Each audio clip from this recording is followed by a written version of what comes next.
نہیں سنا کہ کیا شوہر اپنی بیوی کو اس کے مرنے کے بعد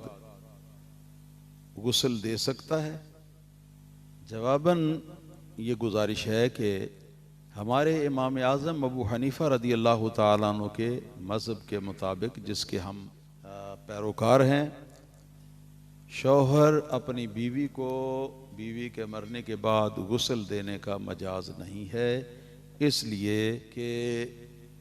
بیوی کے مرنے کے ساتھ ہی اس کا نکاح ختم ہو چکا ہے،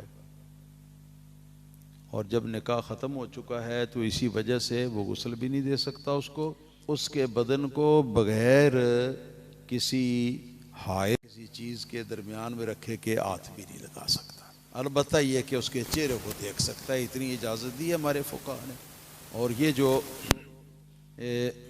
حضرت علامہ حافظ نذیر دانش صاحب جو کچھ فرما رہے ہیں کہ مولا علی رضی اللہ تعالی عنہ نے حضرت بی بی فاطمہ زہرا رضی اللہ تعالی عنہ کو غسل دیا تھا، پہلے تو یہ سمجھیں کہ جو علماء اور فقہائے صحابہ ہیں، خصوصاً خلفائے راشدین، ان میں سے ہر ایک مجتہد ہوا ہے، اور مجتہد کی اپنی اجتہادی رائے ہوتی ہے جس کی پیروی اس کے اپنے لیے ضروری ہوتی ہے، وہ ہم پر لاگو نہیں ہوتا۔ ہمارے امام اعظم ابو حنیفہ رضی اللہ تعالیٰ عنہ جو ہیں، ان کا طریقہ کار یہ ہے کہ وہ فرماتے ہیں کہ اگر قرآن میں مسئلہ حل ہو جائے فعلی الرأس والعین، تو وہ سر پر اور آنکھوں پر، پھر اگر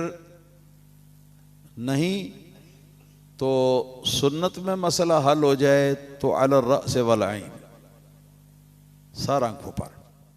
اس سے آگے اگر بات صحابہ تک پہنچے، سنت میں حل نہ ہو، تو فرماتی ہیں کہ ہم غور و فکر کرتے ہیں کہ اگر صحابہ کرام کا اتفاق ہے ایک مسئلے کے اوپر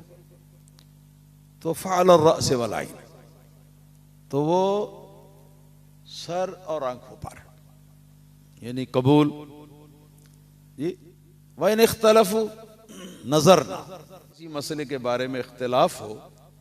تو پھر ہم غور کرتے ہیں، ہم نظر کرتے ہیں، اپنی اجتہادی قوت کے ساتھ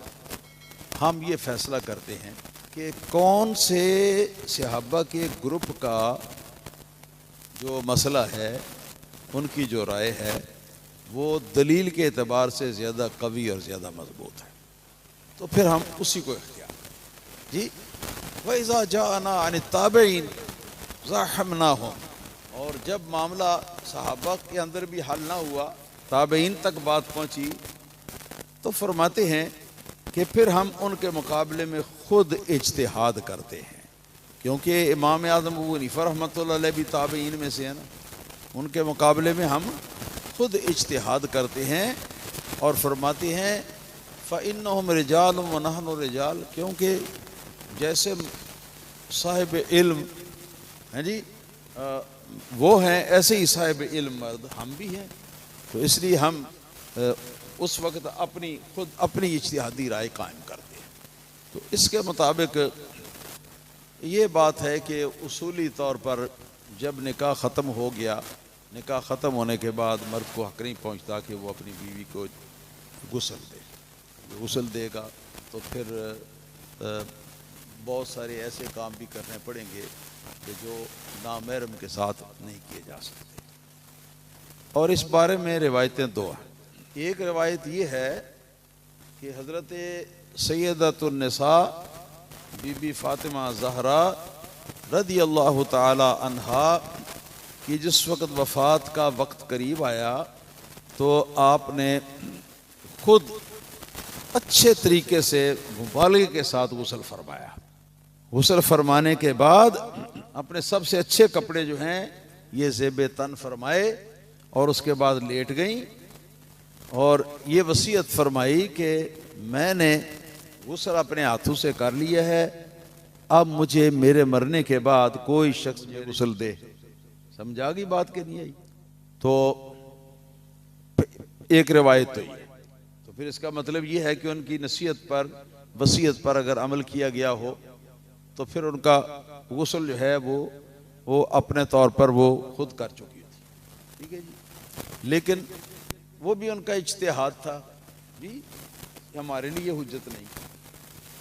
کیونکہ ہمارے پاس اور بہت ساری چیزیں ہیں قرآن و سنت سے. بہرحال ان کے لیے جائز تھا، وہ مجتہدہ تھیں، اور مجتہد جب اپنی اجتہادی رائے سے کوئی بات کہتا ہے تو اس کے اوپر عمل درآمد جو ہے وہ کرنا اس کے لیے ضروری ہوتا ہے. اور دوسری روایت جو ہے وہ یہ ہے کہ حضرت مولا علی رضی اللہ تعالیٰ عنہ اور حضرت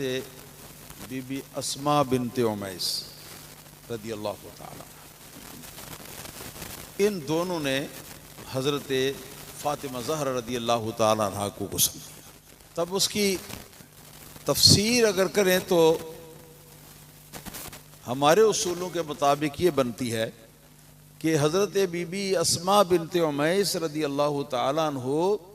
جو کہ سابقہ بیوی تھی حضرت ابو بکر صدیق رضی اللہ تعالیٰ عنہ کی، وہ غسل دیتی تھی. مولا علی رضی اللہ تعالیٰ عنہ پانی لا کے رکھتے تھے بس. تو ہمارے اصول کے مطابق سب کچھ صحیح ہو گیا. تو ہمارا مذہب یہ ہے کہ شوہر اپنی بیوی کو غسل نہیں دے سکتا.